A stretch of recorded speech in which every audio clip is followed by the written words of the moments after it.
Send them a scalpel. You looking at me, Lionel? We're losing adrenaline now. You'll never amount to anything, Babb. Everybody clear! You scum!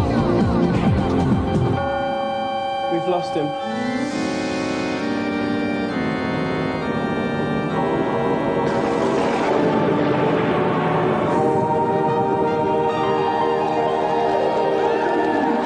Good day to you viewers, and I'm not lying there, because there's a certain smell in the air.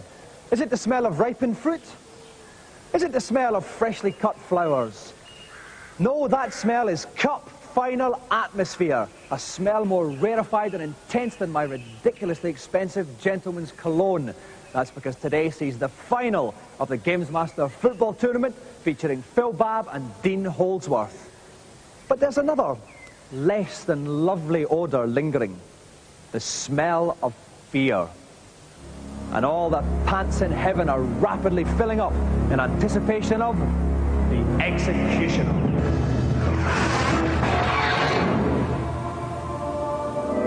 As you know, I'm a big fan of the death move, those finishing moments of a beat-em-up which leave no one in any doubt as to who is the victor.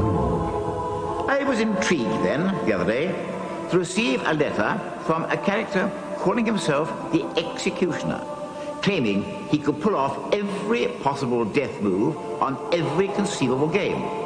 I decided at once to put him to the test by collecting together a vast number of beat-em-ups and requiring him to pull off 3 death moves in a row from the 3 randomly selected games. Let's see how hard this executioner really is. So, old people everywhere, put out the cat and prepare that letter of complaint as we meet the executioner.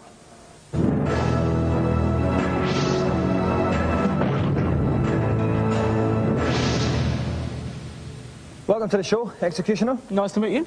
Now, I have to say, you're a wee bit small for an executioner. You're kind of like a Fiat Cinquecento of the execution world. Well, do you really think so? Well, I am the best games-playing maniac in the world, and that is why I'm here. Okay, and the outfit, where did you pick that up? Well, come to think of it, my mother made it for me.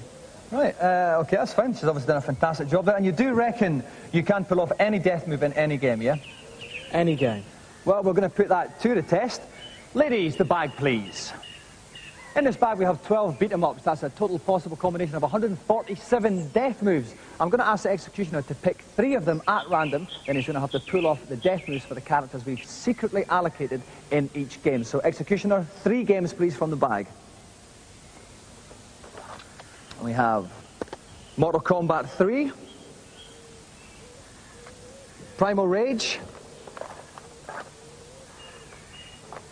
in your own time, executioner. Bit of glove fumbling there, thank you very much.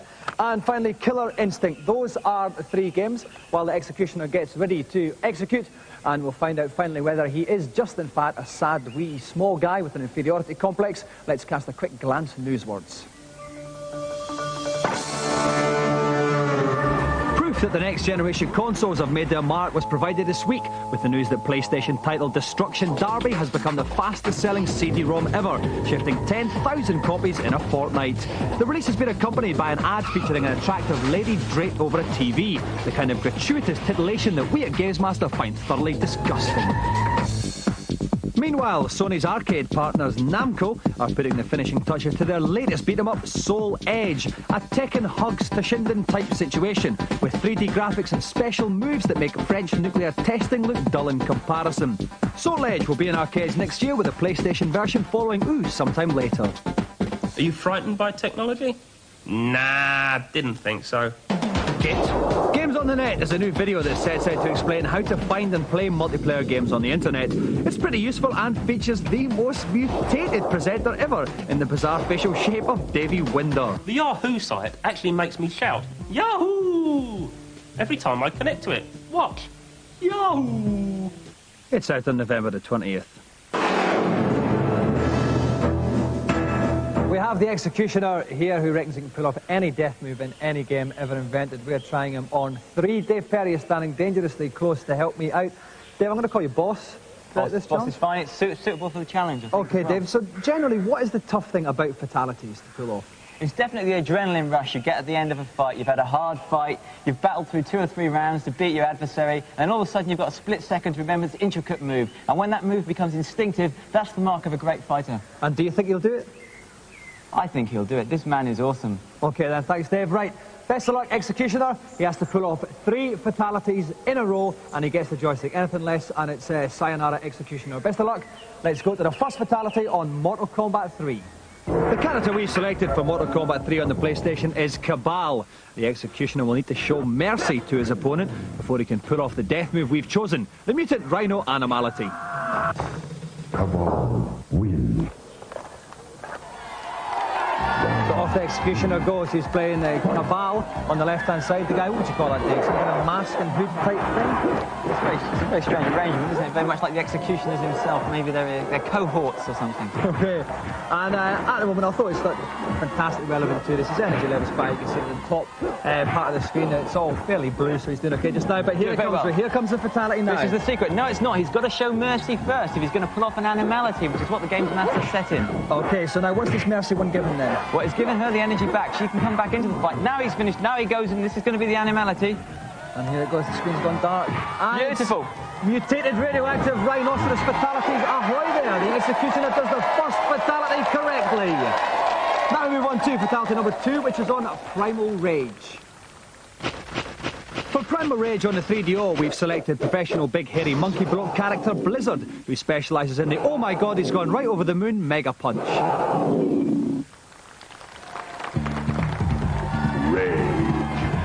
So off goes the Executioner then on Primal Rage. He's playing Blizzard, who's the pink and blue King Kong lookalike, I guess you could say, on the left-hand side. And this Executioner, I tell you what, his face is frightening, Dave. He's scaring me.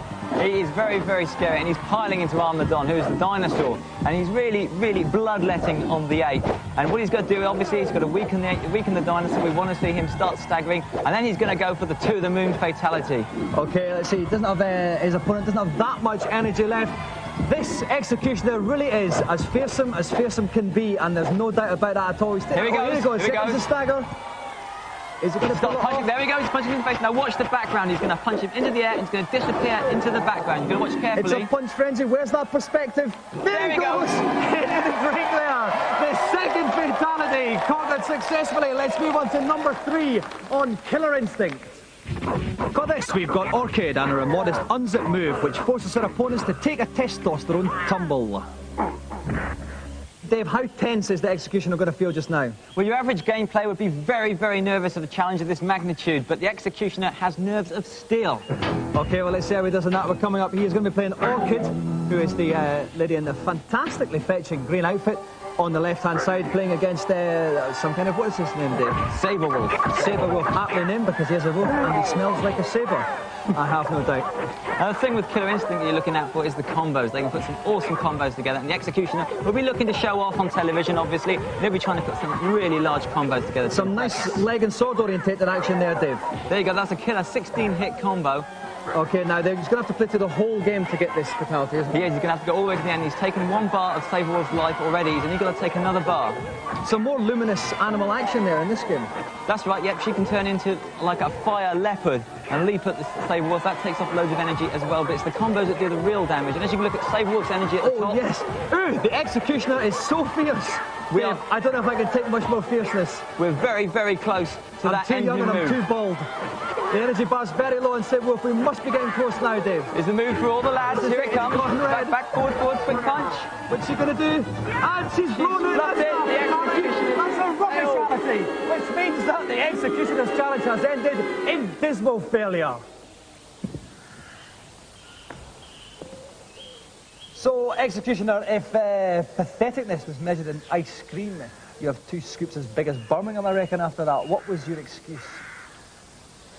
My excuse? It was just a bad day. I don't care what's happened here today. I'm still the world's best games player, and I am the Executioner. Any chance of saying that less melodramatically, Executioner? Maybe is this your next career change? You're going to drop the Executioner and become Pantocutioner or something? No way. No? I'll be back. GamesMaster will see me again. I guarantee it. Okay, well, thank you very much for joining us, Executioner. Maybe next time you can come on as the bloke who puts the fluffy bits in fluffy toys, and that might be a little bit more apt. But thanks anyway, that's enough of him. We don't need to take up any more of our time with that whatsoever. Now, there's been many great double acts in history. Morecambe and Wise, Vic and Bob, Bill and Ben, neither of whom are going to be turning in their graves at the prospect of our very own Rick and Dave reviewing combo.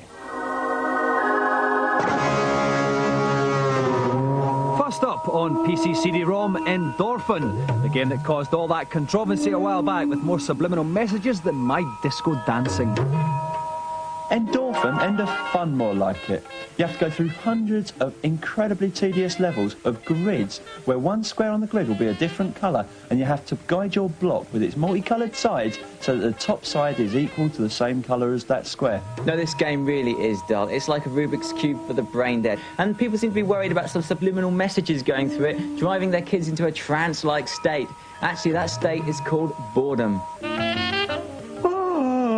They say this game is controversial due to its subliminal messages, but the only controversy about this game is why anybody deemed to release a game of this complete pantness in the first place. Oi, Rick, I'll do the pant jokes around here.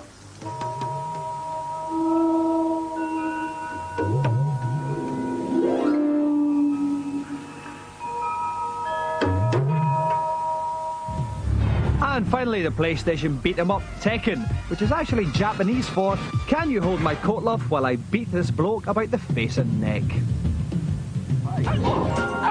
We like Tekken a lot.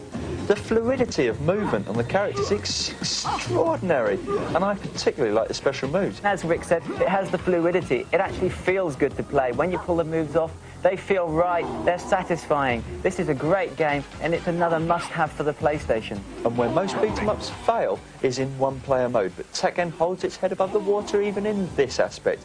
Each character has their own special end-of-level boss that you have to defeat right at the end of the game. I'm telling you, it's awesome.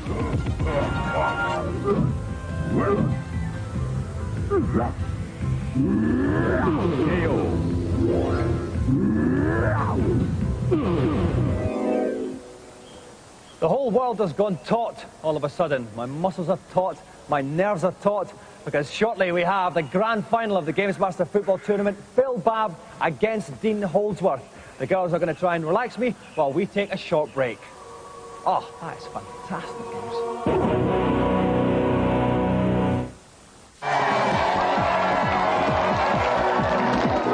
Welcome back to GamesMaster Stadium, where we're quite literally 3 minutes 30 seconds away from kickoff. And if you want, you can start your stopwatches now to test me if you're feeling particularly pedantic. The rest of you can recline as we see what GamesMaster has in store for our grand final. For the final of our football championship, I've come up with something rather special. The incredible arcade simulation, Virtua Striker. These stunning visuals and super-fast gameplay of this instant classic should make for a thrilling final, as our two champions battle it out for the joystick. The action will last 1 minute and 45 seconds, and as always, in the event of a draw, the winner will be decided by penalties. So let's spew forth no more idle banter and immediately welcome onto the hallowed GamesMaster turf our two finalists, Phil Babb and Dean Holdsworth.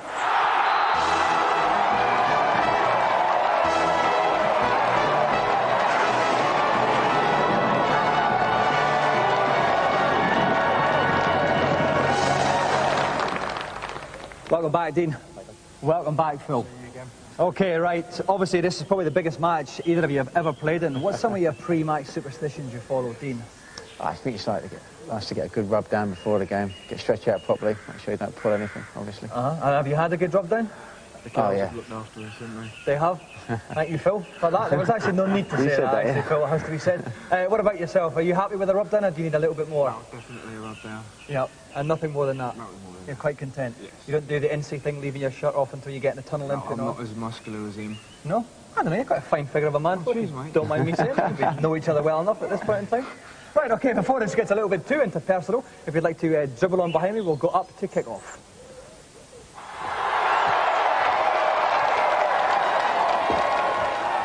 And the punter's favourite, Rick Henderson from PC Review, is joining me for the final. Rick, obviously football is going to be the winner today, but how do you score? Well, what they've got to try and do is get it onto the flanks and cross it in. It's going to be a very, very tight battle in the middle of the park. Also, when you pass, look for the short pass. And when the player's running, he'll look to where your other player is actually positioned to try and pass it in that direction. OK, thanks very much, Rick. Right, best of luck, Dean, best of luck, Phil. Whoever is in the lead at the end of the game will win that golden joystick. Let's go to kick-off. So Dean's in the blue of Italy and Babby's in the yellow of Brazil. We're playing 1 minute 45, just a single period. Oh, there's a free kick already, Rick. Only he is. He's only the one. Never mind, Rick. All right, we'll resume normal service as soon as possible. Right, it's a throw into Italy. Suddenly I realised that English wasn't my first language. But no, he's going down the flanks, which is the... Phil Babb attacking. You can see a man coming from behind you. If you saw that, he was actually looking behind himself. OK, free kick. He's gone for the shot. Oh, it's just narrowly passed there by the Babster. You reckon corners are a good way to score in this? Corners are an extraordinarily good way. All you have to do is swing it into the far post, and there'll always be a man ready to head something in. OK, we've haven't done many at all. That's a terrible foul there by Phil Babb. A lot of bad play, bad. OK, now here comes the free kick. It's a shot when this. Oh, it's cut. It depends on the wheels, but it's an atrocious shot. He tries to pass it into the goal, but passed it to the corner flag. I think you'll find. OK, we've got 31 seconds left. Still no score. It's another useful-looking ball from Italy. It's a bit of a scramble. Oh, the Brazilian defence played well there, though. Up the flanks again, though, for Phil Babb. Rick. See, they're passing it around. That's the key to how to win this game. And running out of play is not the best way. OK, 17 seconds left here. Not much time. That's a good position. It's a good position for a free kick. He may be able to turn this into the top right-hand corner here. OK, here he goes. He's lining up. Yeah, it's a lovely little chip. It's through. Oh, he's got a second chance for the shot. He takes a shot. No, just wide. The time is ticking away. We're into injury time. I don't think the goalkeeper saw a lot of that ball there. I don't think he did. I think we're sliding down penalty road rapidly here. Babster's got another chance. He puts his speculative ball forward, but it's speculative in the extreme. He's certainly avoiding. A little bit dangerous pass back at the end, but the final whistle goes, which means it's 0-0. We're going to penalties. So it's very tense here as Italy steps up for the first penalty. That's Dean Holdsworth, probably feeling a little bit tense there. Expect to start his run up there. Takes the shot straight at the keeper, who gathers it and saves it comfortably. So Phil has a chance to go one up here. Tries to change the angle, a little bit different here. Yes, straight in there in the middle. Dean Holdsworth steps up for the second penalty. It's his best of 5 here. Oh, calmly slots that one in. Typical full-back penalty, really. It certainly is. Don't put much power. Oh, that's a great save. It's all level. It's 1 penalty all. And Dean Holdsworth slots in that one. It's 2-1 to Dean. Here comes Phil. There he goes. Oh, good save. Fantastic, with the bottom part of his elbow. 2-1 to Dean. And he's still in it, because that would have won it for Dean. Still 2-1 to Dean. Here comes Phil. He's got to score this, really. And he does. OK, this is it. It's 2-2. It's down to these 2 kicks. Bit of Dean Holdsworth calmly slotting away. He's got the knack at us now. Here comes Babsy. Yeah, Phil has got all the pressure riding on him now. And it's a save. That's it. Dean Holdsworth's keeper saves it, which means after the penalty shootout, Dean Holdsworth is the winner. Well done, Dean. Commiserations, Phil. Tuesday. Well, Phil, listen, in the semi-final, you demolished Graham Russell 4-0. What happened today? It was just the tale of the striker versus the defender, wasn't it? Came down to penalties and the better technique won. It was a bit unfortunate for you. Dean, what were you thinking when you came at that penalty shot? Did you reckon that you had the gumption to see it through? I think so. The cliche is you're happy to be there, but when you're there, you might as well, win it while you're there. And it was nice, obviously, to win on the shootout. It certainly was. And thanks very much again for coming in over the past couple of weeks, guys. Unfortunately, there can only be one winner. And the winner of our annual GamesMaster football tournament, who will go home with a GamesMaster golden joystick, Dean Holdsworth.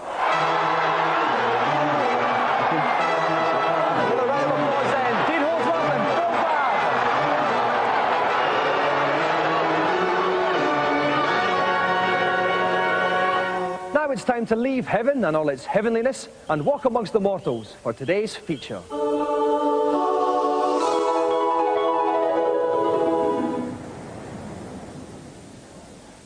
We're here at Magic Edge in Silicon Valley, top multiplayer action simulation type situation.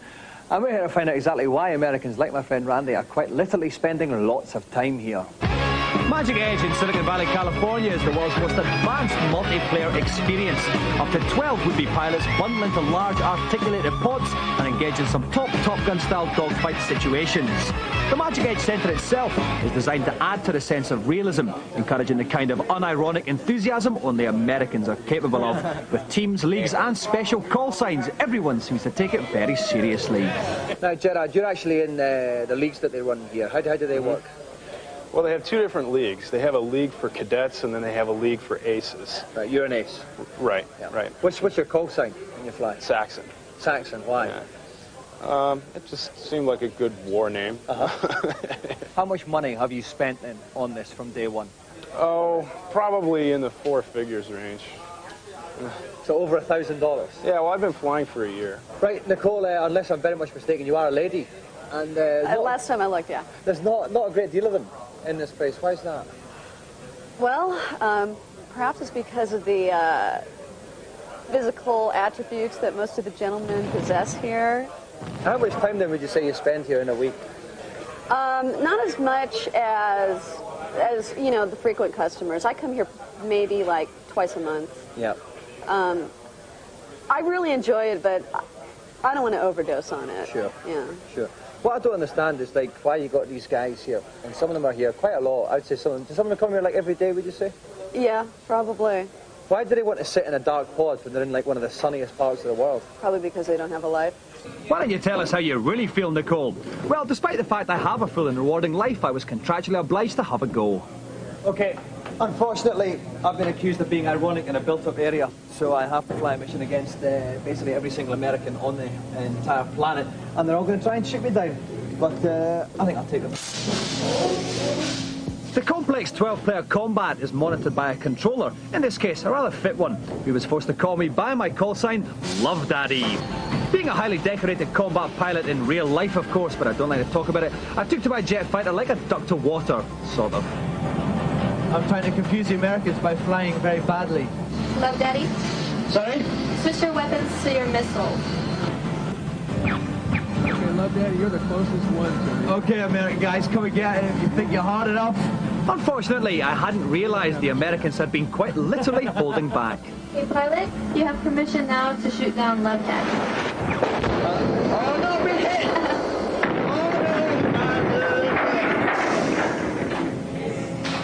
Well, unfortunately, I didn't do quite as well as I thought I had. I didn't defend my nation terribly good. The reason is probably too tight a trouser to be wearing for this kind of thing. You know, a lot of the Americans had looser fitting trousers, but it was great fun anyway. Well, we're now completely funned out for today, but at least the executioner has found a job worthy of his stature. In fact, life is a lot like the executioner's costume. Laughable, ill-conceived, and frequently itchy. Bye-bye.